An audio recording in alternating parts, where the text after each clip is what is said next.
नमस्कार, आप देख रहे हैं सिटी सेंटर शो। मुंबई से मैं हूं पूजा भारद्वाज। देश भर में कोरोना वायरस से संक्रमित मरीजों का आंकड़ा 38,50,000 के पार जा चुका है। दिल्ली में एक बार फिर से मामले बढ़ने लगे हैं, लेकिन इसी बीच उपराज्यपाल अनिल बैजल ने ट्रायल बेसिस पर 9 सितंबर से दिल्ली में बार और पब खोलने की इजाजत दे दी है। हालांकि अभी केवल कंटेनमेंट जोन के बाहर ही बार खुलेंगे। केवल बिना लक्षण वालों को आने की इजाजत होगी और मास्क पहनना जरूरी होगा। सोशल डिस्टेंसिंग का ध्यान रखना होगा। नियमों का उल्लंघन करने पर डिजास्टर मैनेजमेंट एक्ट और भारतीय दंड संहिता के तहत कार्रवाई की जाएगी। तो दिल्ली में धीरे धीरे अनलॉकिंग शुरू हो रही है। 7 सितंबर से मेट्रो भी शुरू होने वाली है। हमारे संवाददाता शरद शर्मा आपको इस वक्त दिखाएंगे कि किस तरह से मेट्रो शुरू होने के बाद स्टेशन पर सावधानी बरती जाएगी और आम लोग किस तरह से मेट्रो से यात्रा कर सकेंगे। देखिए रिपोर्ट। अब मेट्रो स्टेशन पर एंट्री से पहले मैनुअल थर्मल स्कैनिंग होगी और हाथ सैनिटाइज करने होंगे। कुछ स्टेशन पर इस तरह की मशीन भी लगी होंगी जो आपकी थर्मल स्कैनिंग करेंगी। लिफ्ट इस्तेमाल करने के लिए अब बटन की जगह पैडल होंगे ताकि हाथ सुरक्षित रहें। आपका सामान भी सैनिटाइज होगा। कुछ इस तरह सुरक्षा जांच होगी और फिर आप देह से दूरी के नियम का पालन करते हुए चिन्हित स्थानों पर मेट्रो का इंतजार कर सकते हैं। यही नहीं, जब आप मेट्रो ट्रेन में जाएंगे तो एक सीट छोड़कर बैठना होगा। खड़े होते समय भी दूरी का ख्याल रखना होगा। आप जब मेट्रो पे आएं, मास्क जरूर पहन के आएं। जब आप मेट्रो स्टेशन पे आएंगे, पहले चेक कर लीजिए कौन सा मेट्रो स्टेशन एंट्री खुला हुआ है। नॉर्मली स्टेशन पे हमारे पास 4-5 एंट्री हैं, एक एंट्री हम खोलेंगे। इंटरचेंज स्टेशन पे हो सकता है 2 एंट्री भी खुले रहें। हमारा लिस्ट अवेलेबल रहेगा वेबसाइट पे, तो उस पर चेक कर लीजिए कि कौन सा मेट्रो एंट्री खुला होगा। और एक दूसरे से 1 मीटर का डिस्टेंस मेंटेन करने की पूरी कोशिश करिए, so that proper social distancing maintain होगा और उससे इन्फेक्शन भी नहीं स्प्रेड होगा। हर एक ट्रिप के बाद मेट्रो को सैनिटाइज किया जाएगा।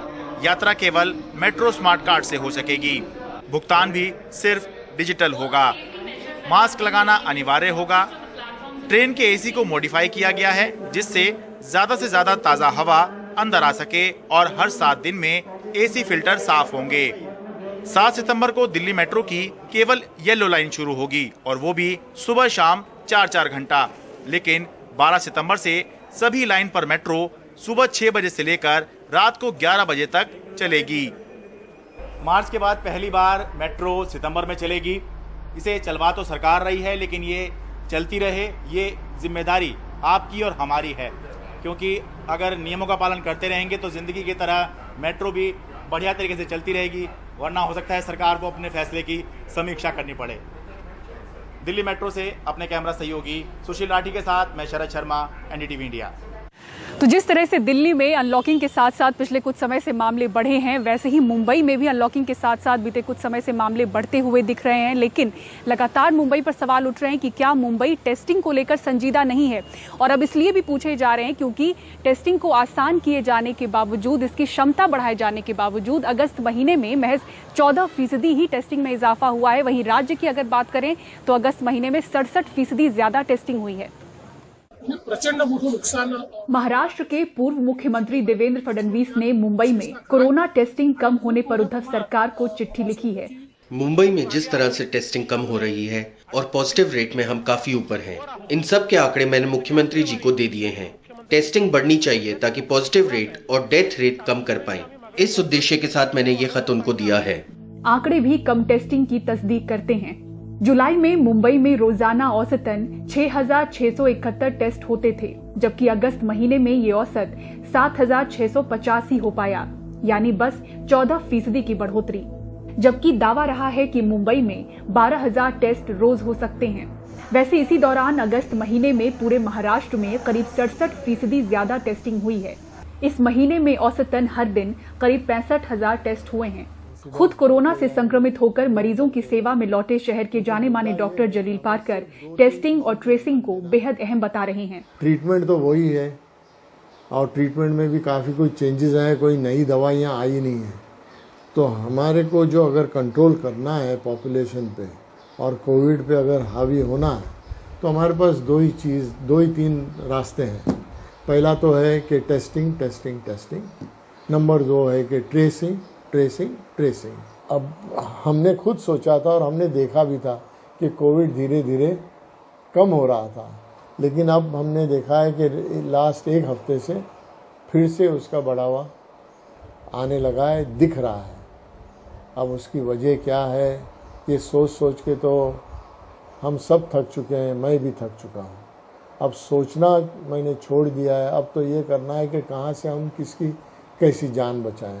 सरकारी कोविड अस्पताल सायन हॉस्पिटल के पूर्व डीन और कोविड केयर सेंटर रहे साई अस्पताल के वरिष्ठ डॉक्टर भी कम टेस्टिंग को खतरनाक मान रहे हैं। जितना जल्दी पॉजिटिव केसेस आप पकड़ सकते हो, उतना जल्दी आप ट्रैक कर सकोगे, ट्रेसिंग कर सकोगे, आइसोलेट कर सकोगे और डिजीज को स्प्रेड होने से बचा सकोगे। आखिर बाद में तो आपको उन्हें पकड़ना ही है, इसलिए मल्टीप्लाई होकर पकड़ोगे उससे पहले कम संख्या में हो जब तक पकड़ी जाए। ये डिजीज बहुत खतरनाक डिजीज है और हमें टेस्टिंग इम्पॉर्टेंट है। गड्ढे वाले रोड पे अगर गाड़ी चलानी है तो आंखें खोलकर ही चलानी होगी। एक वेव तो हम कंट्रोल कर चुके हैं कोविड की, अभी हमें सेकेंड वेव के लिए प्रिपेयर होना चाहिए, क्योंकि मोस्ट ऑफ द चांसेस है कि हो सकता है माइग्रेंट वर्कर से या फिर अनटेस्टेड पार्ट जो पॉपुलेशन में है उस वजह से सेकेंड आउटब्रेक आने के चांसेस है। तो उसके लिए हमें प्रिपेयर होना चाहिए और मैक्सिमम चांसेस है कि ये आउटब्रेक आएगा ही आएगा। रैपिड टेस्टिंग के लिए मुंबई को हाल ही में 50,000 एंटीजन किट मिली है और 50,000 खरीदने की योजना बीएमसी ने बनाई। इधर आरटी-पीसीआर और रैपिड एंटीजन टेस्टिंग के लिए 15 प्राइवेट लैब से टाई अप है, लेकिन पूरी क्षमता से टेस्टिंग का अब भी इंतजार है। मुंबई से पूजा भारद्वाज की रिपोर्ट, एनडीटीवी इंडिया के लिए। इधर सुशांत सिंह राजपूत मौत मामले में ड्रग्स एंगल की जांच कर रही एनसीबी ने अब गिरफ्तारियां भी शुरू कर दी हैं। एनसीबी की माने तो उसके हाथ एक ऐसा शख्स चढ़ा है जो कि बॉलीवुड ड्रग्स कनेक्शन के राज खोलेगा। 20 साल का जैद बिलात्रा खोलेगा बॉलीवुड ड्रग्स रैकेट का राज। नारकोटिक्स कंट्रोल ब्यूरो की मांग पर कोर्ट ने जैद को 9 सितंबर तक रिमांड दे दी है। अब एनसीबी जैद के जरिए शोविक चक्रवर्ती को भी घेरने में लगी है। रिया चक्रवर्ती के भाई शोविक का 10 अक्टूबर 2019 का एक चैट सामने आया है। चैट में शोविक अपने एक दोस्त से ड्रग्स से जुड़ी बातें कर रहा है। शोविक का दोस्त उसे वीड, हैश और बड जैसी ड्रग्स के बारे में पूछ रहा है। जवाब में शोविक उसे बड के लिए जैद और बासित का नंबर देता है। सूर्यदीप का रेफरेंस वीड के लिए। बातचीत में करमजीत और राज का भी नाम आया है। एनसीबी की माने तो इससे साफ है कि शोविक जैद के संपर्क में था। हालांकि जैद के वकील ने इससे साफ इनकार किया है। There is no connection, तो सामने कहां से आएगा? एनसीबी ने जैद के साथ ही बासित परिहार को भी गिरफ्तार करने का दावा किया है, लेकिन गुरुवार को बासित को रिमांड के लिए कोर्ट में पेश नहीं किया गया। इस बीच एनसीबी ने रिया के भाई शोविक को ड्रग्स सप्लाई करने वाले एक और शख्स को हिरासत में लिया है। एनसीबी ने मामले में 4 आरोपियों को गिरफ्तार किया है और चारों गांजा तस्करी से जुड़े हुए हैं। लेकिन एनसीबी की मुश्किल यह है कि गिरफ्तार आरोपियों के पास से इतनी कम मात्रा में गांजा बरामद हुआ है कि अदालत ने 2 आरोपियों अब्बास और करण को जमानत दे दी है। दिल्ली से मुकेश सिंह सेंगर और मुंबई से कैमरामैन अशोक महाडी के साथ सुनील सिंह, एनडीटीवी इंडिया के लिए। इधर सुप्रीम कोर्ट ने दिल्ली की रेल पटरियों के आसपास बनी 48,000 अवैध झुग्गियों को हटाने का आदेश दिया है। ये जो झुग्गियां हैं वो रेलवे की जमीन पर बनी हुई हैं, लेकिन सवाल ये उठ रहे हैं कि पुनर्वास के बिना क्या लाखों लोगों को जो सालों से यहाँ पर बसे हुए हैं उन्हें हटाना आसान होगा? अब दिल्ली की राजनीति में ये बड़ा मुद्दा भी बन सकता है। रविश रंजन शुक्ला की ये रिपोर्ट देखिए। कीर्तिनगर में रेलवे की अवैध झुग्गियों में राजकुमारी बीते 30 साल से रहती हैं। बिजली कनेक्शन से लेकर मतदाता पहचान पत्र भी है। चुनावी मौसम में यहाँ नेता भी आते रहते हैं और कईयों ने अवैध झुग्गियां बनाकर किराए पर भी उठा रखी हैं। ये तो रेलवे ट्रैक और रेलवे की जमीन पर बसा हुआ है घर आपका है? हाँ। तो कोई यहाँ पर हटाने के लिए आपको आया था? अभी तो नहीं आया, एक बार 2009 में आया था तो तोड़ दिए मेट्रो वाला। हाँ। तो हटाया गया फिर आपको? हाँ। फिर इधर आके इधर आप लोग? हाँ। हम तो हमारा झुग्गी नहीं, हम तो भाड़ा पर रहते हैं। भाड़े पर रहते हैं? कितना भाड़ा देती है? 2000 रुपए। तो बिल अलग से, बिजली का बिल अलग से। दिल्ली में 140 किलोमीटर की पटरियों पर इस तरह से हजारों अवैध झुग्गियां बनी हैं। ट्रैक के किनारे अवैध झुग्गियों के चलते तमाम प्लास्टिक कचरा और मौत होने से सुप्रीम कोर्ट ने रेलवे को 3 महीने के भीतर इन अवैध झुग्गियों को हटाने के निर्देश दिए हैं।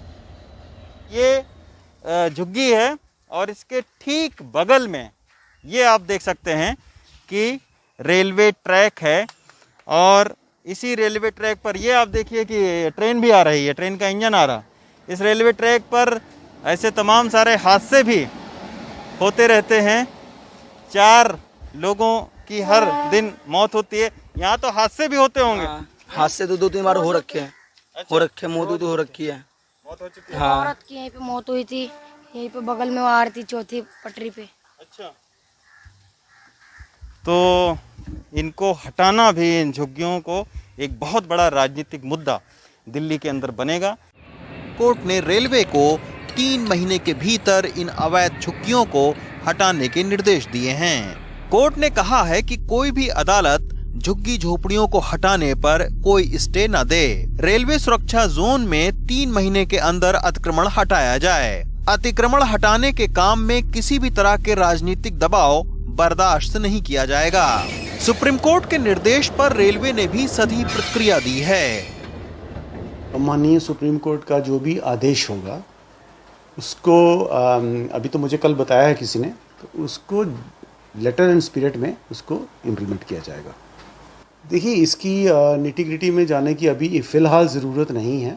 हमारा सिर्फ एक ही मानना है कि कोई भी ऑपरेशन जो है वो अनसेफ नहीं होना चाहिए और उसके लिए जो भी ज़रूरत है और माननीय सुप्रीम कोर्ट ने जो भी कहा है उसका अध्ययन करके उसको इम्प्लीमेंट किया जाए। अब आप समझ गए होंगे कि रेलवे ट्रैक पर बसे इन लोगों को हटाना एक बड़े राजनीतिक बवंडर को जन्म दे सकता है। शायद इसी के चलते रेलवे इस मुद्दे पर कई सरकारी संस्थाओं और राजनीतिक ताकतों को साथ लेकर आगे बढ़ना चाहती है। नई दिल्ली से मोहम्मद कैफ के साथ रवीश रंजन शुक्ला, एनडीटीवी इंडिया।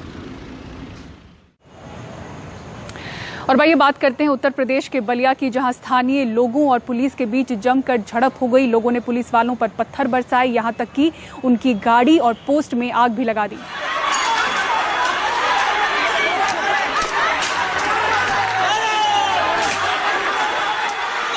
दरअसल जमीन विवाद के एक मामले में पुलिस ने एक व्यक्ति को पकड़ा था। लोगों का कहना है कि पुलिस ने उस व्यक्ति को टॉर्चर किया, इसलिए गुस्साए लोगों ने सड़क जाम कर दी। इस मामले में पुलिस अधीक्षक ने चौकी इंचार्ज और एक कांस्टेबल को लापरवाही के आरोप में निलंबित कर दिया है। लोगों ने जब जाम लगाया था तो पुलिस हटाने गई थी। गुस्साए लोगों ने पुलिस पर पथराव कर दिया, जिसमें पुलिस वाले घायल हो गए। पथराव करने वालों पर मुकदमा दर्ज कर कार्रवाई की गई है।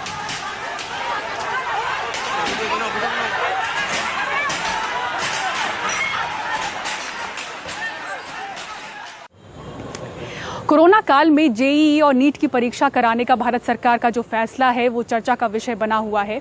इस बीच पश्चिम बंगाल की मुख्यमंत्री ममता बनर्जी ने बुधवार को एक बयान देकर नया विवाद खड़ा कर दिया। उन्होंने कहा कि जेईई परीक्षा के पहले दिन पश्चिम बंगाल में 75% जो छात्र हैं वो परीक्षा नहीं दे पाए। लेकिन सच्चाई क्या है? क्या वाकई इतने जो छात्र हैं वो परीक्षा देने से वंचित रह गए? इसकी सच्चाई जानने की कोशिश की मेरे सहयोगी आलोक पांडे और मुनिदीपा बैनर्जी ने। देखिए report. 75% candidates could not attend in West Bengal itself. আমি খুবই শকড এবং আমি এগেইন সেন্ট্রাল গভর্নমেন্টকে বলবো to review the matter again so that the students who have been deprived they should not be deprived. JEE के पहले दिन कितने छात्र परीक्षा देने पहुंचे, इसे लेकर बंगाल की मुख्यमंत्री ममता बनर्जी का एक बयान जिस पर विवाद है। कोलकाता में परीक्षा केंद्र पर पहुंचे कई अभिभावकों का मानना है कि बच्चों की संख्या कम है, लेकिन कहा कि इसकी कई वजह हैं। पिछली बार आज से तकरीबन 4 गुना भीड़ थी। इस बार सेंटर ज्यादा हैं और परीक्षाएं 6 दिनों में 12 शिफ्टों में हो रही हैं। सिर्फ एनटीए से ही सही डेटा मिल सकता है कि कितनों ने परीक्षा दी। मुझे इनके या उनके आंकड़ों पर भरोसा नहीं है। मुझे लगता है कि 75 से 80% छात्र परीक्षा देने के लिए पहुंचे। मेरा तो गाड़ी में गया मैडम, 4000 रुपया गाड़ी का पे करना पड़ा। हाँ, तो खाली तो ट्रांसपोर्ट का नहीं है, अभी खाना पीना सब कुछ है। तो आफ्टर ऑल मान लीजिए 5000। सब लोग तो ये नहीं पाएंगे। वही तो हम बोल रहे हैं, बहुत गरीब आदमी है, लेकिन उसका घर में अच्छा लड़का है। मेरा लड़का से भी अच्छा बेटा स्टूडेंट उन लोग का घर में, लेकिन वो बेचारा लोग आ नहीं पा रहे। क्या करें? परीक्षा अब होना चाहिए था या देर में? परीक्षा एक्चुअली होना चाहिए था, परीक्षा रुकना नहीं चाहिए था, लेकिन हाँ हम वही बात बोल रहे हैं कि गवर्नमेंट को ट्रांसपोर्ट का सुविधा करना चाहिए था। उत्तर प्रदेश की राजधानी लखनऊ में 4,200 छात्र जेईई दे रहे हैं 6 दिनों तक 2 शिफ्ट में। स्थानीय प्रशासन का कहना है कि पहले दिन हाजिरी कम रही, लेकिन दूसरे दिन से संख्या बढ़ने लगी। मंगलवार को आर्किटेक्चर परीक्षा के लिए 1065 में से 597 छात्र पहुंचे। हाजिरी का प्रतिशत 56 रहा। बुधवार को बीटेक और बीई के लिए हाजिरी 83.5% रही। अफसरों का दावा है कि पहले भी इतना ही औसत रहता था। जेईई और नीट कराने को लेकर फिर से विचार करने की राज्य सरकारों की अपील सुप्रीम कोर्ट में लंबित है। इन राज्यों में पश्चिम बंगाल भी शामिल है। लखनऊ से आलोक पांडे के साथ कोलकाता से मोनीदीपा बनर्जी की रिपोर्ट, एनडीटीवी इंडिया।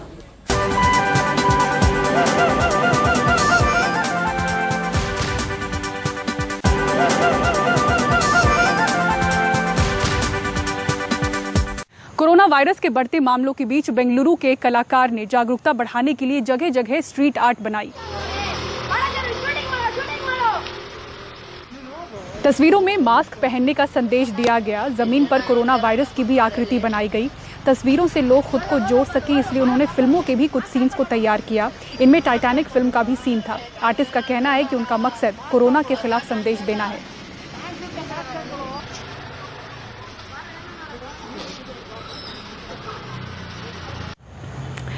और भाई आपको खबर दिखाते हैं चंडीगढ़ से, जहां 10वीं के एक छात्र ने बेकार सामान से मोटरसाइकिल तैयार की है। दिखाते हैं आपको कैसे है ये मोटरसाइकिल। छात्र का कहना है कि 3 साल पहले ये मोटरसाइकिल तैयार की गई थी, लेकिन इसकी स्पीड उतनी नहीं थी। अब इसे पेट्रोल मोटरसाइकिल में तब्दील करके इसकी स्पीड बढ़ाई गई है।